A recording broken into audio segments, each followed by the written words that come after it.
Hello, you're watching New Vision TV News with me, Ruth. Let's take a look at the news updates this evening. The ongoing strikes at Makerere University over the 15% tuition increment have registered effects on the students' health. Makerere University Guild President Julius Katerega has narrated his ordeal. Take a listen. I mean, our looks today and forever do not dictate, do not have a bearing on the cause, but it does not mean that we are going to abandon the cause. I was coming from NBS. I was dropped off by someone in Chikon. I got a border from Chikon to the main gate. Then I realized the checks were so much, given the fact that they had blocked me earlier. So I resorted to come and use the porous entrance around here. While I was proceeding, I blocked off when I was proceeding around the trees there. That is the last time. The next thing I knew, I was seated between men who were questioning me while we were leading the demonstration and mobilizing students against the position of the ministry and the university administration. And they told me that they did not want to see me around the university, but we want to give them assurance that this is not only our home, but this is a place we live. This is the reason we are, and we shall not back down. I'm not the only one who has received these threats. The vice president has been followed on the number of counts. One time she survived through sneaking us off into the American embassy.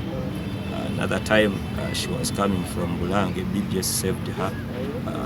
My other ministers have registered these follow-ups and threats, but we shall not give up on this. Were you beaten? I am not really sure, but my joints hurt and my back around here was solid at that time. But we've run some samples and my blood seems normal, but I think the doctors told me I think there is something called chloroform, something like that what was realized in my blood.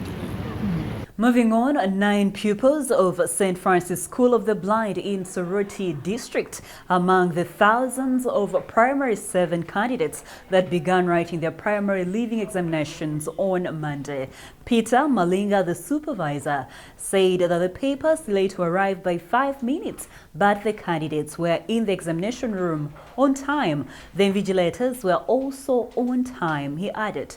Sister Rosie Aliabo Abongi, the headmistress, said the school registered a slight decline in the number of candidates this year, but she is optimistic this group is headed for victory. Let's look at the story that has been making news in eastern Uganda. The man known as Busoga's chief oracle, Dada Nabamba Budagali, was laid to rest at 2:30 a.m. in his home at Budagali village in Budodo sub-county in Jinja district on Monday morning. Oracles across Busoga region took over the burial site on Sunday night after a mass conducted during daytime by the high priest of the Tondism faith in Uganda, Sebakabona Jumba Lubowa Ali Gawesa, and his wife Senga Kulanama. The chief mourner during the day was Dr. Joseph Muvawala, the Busoga Kingdom Premier, who was accompanied by Kingdom ministers who included Matia Wakalili, the State Minister of Agriculture, Richard Mufumo, the State Minister for Culture, and Andrew Intange, the Kingdom spokesperson. The government was represented by the Karamojong Affairs State Minister Moses Chizige, who delivered 10 million shillings in condolences to the family of the deceased from State House. Mourning Budagali lasted 7 days and had restrictions ranging from avoiding loud wailing and screaming, saving for drumming, singing Chiswezi songs, and phrased dancing.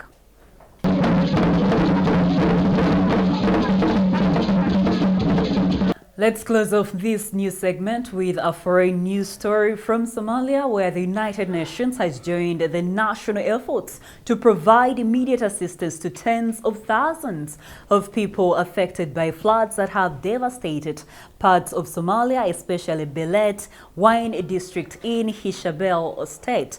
The World Food Programme, the Food Assistance Branch of the United Nations, and other partners facilitated by the Office of the Coordination of Humanitarian Affairs have scaled up humanitarian response, providing food to address the short-term nutrition needs of flood-affected families, as well as potable water, sanitation, shelter, and healthy assistance. The director of World Food Programme in Somalia, Cis Arroyo, said that the agency was working closely with Somalia government authorities to deliver relief items to the affected families. The agency had delivered by road and airlifted over 260 metric tons of critical relief supplies, including energy biscuits. That has been the news this evening. Wait for our 9 p.m. bulletin that is live on Urban Television. I am Rethina Seje. Goodbye.